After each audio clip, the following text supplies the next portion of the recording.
ಓದೋ ವಯಸ್ಸಲ್ಲಿ ಓದೋದು ತುಂಬಾ ತುಂಬಾ ತುಂಬಾ ಮುಖ್ಯ. ಒಂದು ದಿವಸ ವಿಷ್ಣು ದೇವರು ಸರಸ್ವತಿ ದೇವರು ಮತ್ತು ಲಕ್ಷ್ಮೀ ದೇವರನ್ನ ಕೂರಿಸ್ಕೊಂಡು ಇಬ್ಬರಿಗೂ ಒಂದೊಂದು ವರ ಕೊಡ್ತಾರೆ. ಮೊದಲು ಲಕ್ಷ್ಮೀ ಮಾತೆಗೆ ಒಂದು ವರವನ್ನ ಕೊಡ್ತಾರೆ. ಲಕ್ಷ್ಮೀ ಮಾತೆ, ನಿನ್ನನ್ನ ಯಾರು ಬೇಕಾದ್ರೂ ಹೇಗ್ ಬೇಕಾದ್ರೂ ಕಷ್ಟಪಟ್ಟಾದ್ರೂ ಆಗಿರ್ಬೋದು, ಇನ್ನೊಬ್ರು ತಲೆ ಹೊಡೆದಾದ್ರೂ ಆಗಿರ್ಬೋದು, ನಿನ್ನ ಹೊಲಿಸ್ಕೊಂಡ್ಬಿಡ್ಬೋದು. ಬಟ್ ಒಂದು ಷರತ್ತಿದೆ, ನಾನು ಮನ್ಸ್ ಮಾಡಿದ್ರೆ ನಿನ್ನ ಯಾವಾಗ ಬೇಕಾದ್ರೂ ಅವಳಿಂದ ಕಿತ್ಕೋತೀನಿ. ಅದಾದ್ಮೇಲೆ ಸರಸ್ವತಿ ಮಾತೆಗೆ ಇನ್ನೊಂದು ವರವನ್ನ ಕೊಡ್ತಾರೆ. ಸರಸ್ವತಿ ಮಾತೆ, ನಿನ್ನ ಯಾರು ಕೂಡ ಸುಲಭವಾಗಿ ಹೊಲಿಸ್ಕೊಳಕ್ಕಾಗಲ್ಲ. ನಿನ್ನ ಹೊಲಿಸ್ಕೋಬೇಕು ಅಂದ್ರೆ ಕಷ್ಟ ಪಡ್ಬೇಕು, ಶ್ರದ್ಧೆ ಇರಬೇಕು, ಎಲ್ಲಕ್ಕಿಂತ ಮುಖ್ಯವಾಗಿ ಅಹಂಕಾರನ ಬಿಡ್ಬೇಕು. ಆಗ ಮಾತ್ರ ನೀನ್ ಹೊಲಿದ್ಯಾ. ಬಟ್ ಕಷ್ಟಪಟ್ಟು ಒಮ್ಮೆ ನಿನ್ನ ಹೊಲಿಸ್ಕೊಂಡ್ಬಿಟ್ರೆ ನಾನೇ ಮನ್ಸ್ ಮಾಡಿದ್ರು ಕೂಡ ನಿನ್ನ ಅಲ್ಲಿಂದ ಕಿತ್ಕೊಳಕ್ಕಾಗಲ್ಲ. ಇವಾಗ ಯಾರ ಹತ್ರನಾದ್ರೂ ಒಂದು 20 ಕೋಟಿ ಆಸ್ತಿ ಇದೆ ಅಂದ್ರೆ ನಾಳೆ ಒಂದು ಇಡಿ ಬಂದ್ ರೈಡ್ ಮಾಡ್ಬೋದು, ಒಂದು ಇನ್ಕಮ್ ಟ್ಯಾಕ್ಸ್ ಅವ್ರು ಬಂದ್ ರೈಡ್ ಮಾಡ್ಬೋದು. ಇಲ್ಲ ಅವ್ನು ಅಷ್ಟು ದುಡ್ಡನ್ನು ಕೂಡ ಕಳ್ಕೋಬಹುದು, ಬಿಸ್ನೆಸ್ ಅಲ್ಲೋ ಇಲ್ಲಾಂದ್ರೆ ಸ್ಟಾಕ್ಸ್ ಎಲ್ಲೋ ಹಾಕಿ.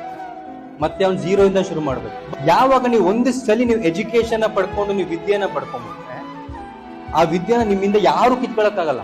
ಸೊ ಓದೋ ವಯಸ್ಸಲ್ಲಿ ಓದೋದು ತುಂಬಾ ತುಂಬಾ ತುಂಬಾ ಮುಖ್ಯ.